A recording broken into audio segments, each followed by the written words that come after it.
Bom, pessoal, muito bom dia a todos. Vamos iniciar então mais uma reunião semanal. Hoje é segunda-feira, dia 29 de abril de 2024. A gente começa, como sempre, olhando primeiro para o cenário doméstico. A gente teve uma semana onde o Ibovespa fechou em alta de 1,12%, cotado aos 126.526 pontos. Esse foi o primeiro desempenho, foi a primeira semana positiva no mês de abril, após 3 semanas consecutivas de perda. Então a gente viu o Ibovespa perfumando novamente no campo positivo. Dentre as ações que temos aqui, a gente viu os papéis de educação como destaque positivo. Tá? As ações da Edux e da Cogna subiram mais de 10% na semana, após o JP Morgan levar recomendação de compra para esses papéis e também citar a melhora dos fundamentos para as ações desse setor. Tá? Outro destaque positivo também foram as ações da Petrobras, que subiram 5% na semana, após anúncio da distribuição de dividendos extraordinários. E o principal destaque negativo foram para as ações da Uzi Minas, caíram aí 17,9% na semana passada, após reportar um balanço do primeiro trimestre de 2024 bem abaixo do esperado. E as ações da Casas Bahia também recuaram aí 12,5% na semana, foram pressionadas aí principalmente pela abertura da curva de juros após dados econômicos negativos, tá? Dentre os indicadores econômicos, a gente teve a divulgação do IPCA 15 na sexta-feira, vindo aí abaixo do consenso e aumentando o otimismo com relação ao futuro dos cortes de juros, tá? O consenso esperava um avanço aí de 0,29% na inflação mensal e 3,86% na base anual. E o realizado, o dado acabou reportando uma inflação mensal de apenas 0,21% e na base anual 3,77%.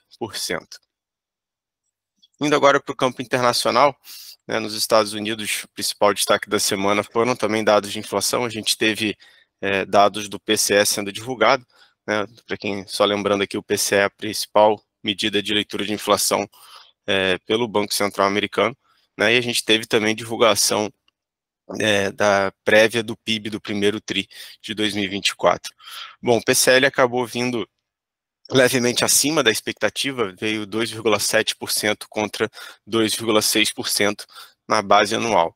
E o PCE núcleo ele acabou avançando um pouquinho mais, veio 2,8% contra 2,6% do consenso também na base anual. Tá? Já a prévia do PIB ele acabou surpreendendo negativamente os mercados. Era esperado um crescimento de 2,5% no primeiro trimestre de 2024 para a economia americana e a leitura revelou um crescimento de apenas 1,6%. Apesar desses dados mais negativos, a gente viu os índices performando de forma bastante positiva, principalmente após a divulgação dos balanços da Google e da Microsoft, fizeram aí o S&P 500 e a Nasdaq terem a melhor semana desde novembro. Tá? Então, o S&P 500 fechou em alta de 2,67% e a Nasdaq subiu aí quase 4% na semana. Olhando agora o IFIX, nosso índice de fundos imobiliários, o IFIX ele apresentou queda aí na semana de 0,72%. A gente teve os FIIs de papel, os FIIs de papéis integrantes do IFIX tendo desempenho médio aí de menos 0,63% na semana, os FIIs de tijolo recuando um pouquinho mais, caindo em média 0,92% na semana. Bom, na parte de moedas, vimos um certo alívio no câmbio, após algumas semanas de alta. A gente viu o dólar recuando 1,76% contra o real, voltando a ficar cotado aí a R$ 5,12.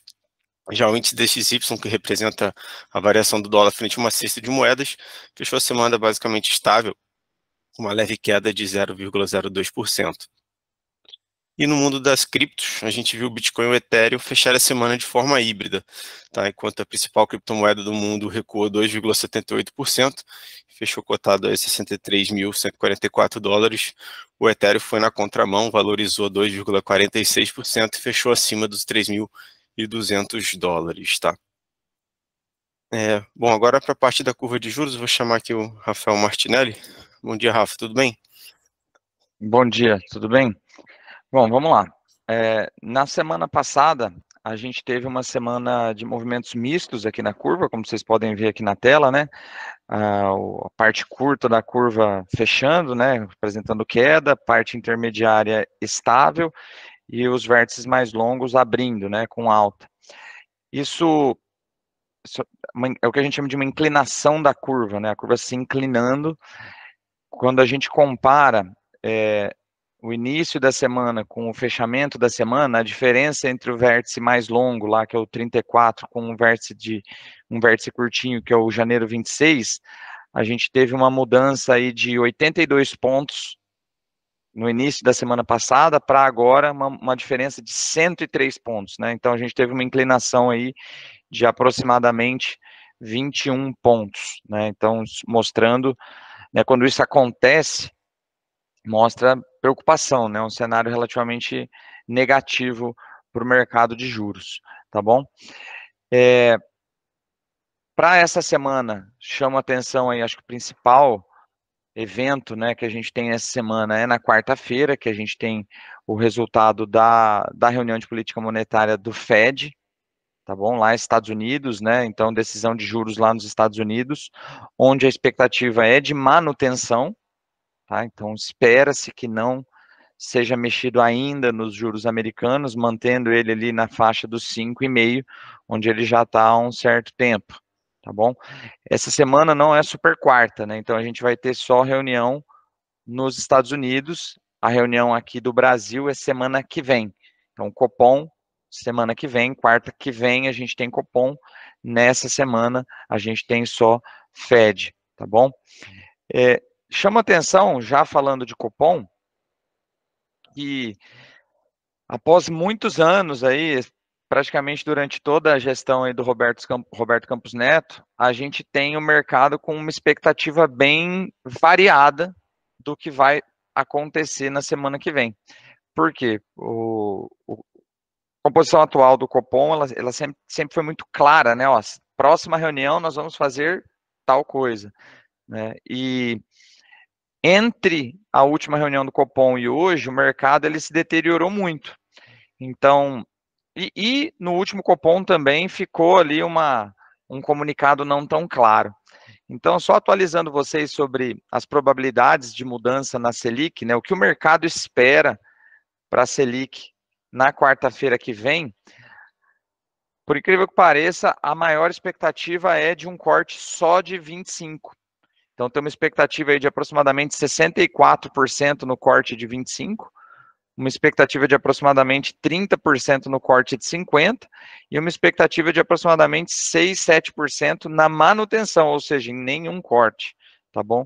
Então, a grande expectativa hoje aqui no mercado brasileiro é de um corte de só 25 pontos, tá bom, pessoal? Então, vamos ter atenção a isso, vamos acompanhar isso ao longo dessa semana e do início da semana que vem.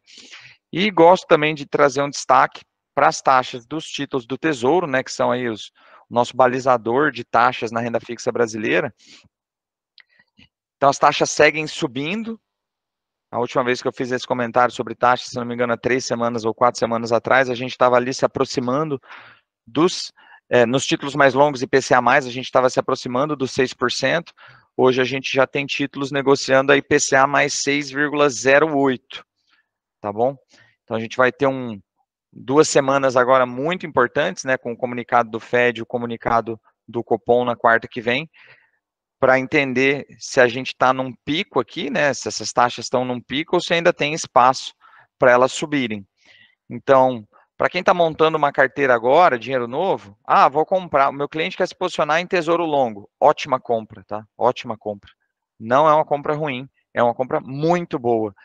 Mas a mesa de renda fixa da Sacre ainda não emitiu nenhum call de compra oficial, porque quando a gente coloca esse tipo de call é mais especulativo, vamos dizer assim, né? Então a gente precisa ter mais clareza de que a gente está num ponto de inflexão ali, está próximo do pico, para que daí a gente compre uma taxa lá em cima, a taxa feche e a gente consiga vender o título e ter lucro. Então, estamos olhando de lupa para esse movimento, tá bom? Mas o fato de não ter um call emitido ainda não quer dizer que é uma compra ruim, tá bom? Reitero, é uma ótima compra. Você comprar uma Tesouro IPCA 2035, a IPCA mais 6,07, pensando em carrego, é uma excelente compra, tá bom? Mas para um movimento especulativo, a gente ainda acha que possivelmente essa taxa possa abrir um pouquinho mais e a gente consiga fazer um movimento melhor, tá bom? Também vale o destaque aí que os títulos pré-fixados do Tesouro se aproximando dos 12%, né? A gente tem ali o pré-31 a 11,64, né? A gente sabe como esse 12% ele é mitológico na cabeça do brasileiro, né? Então, vamos ter atenção a isso também.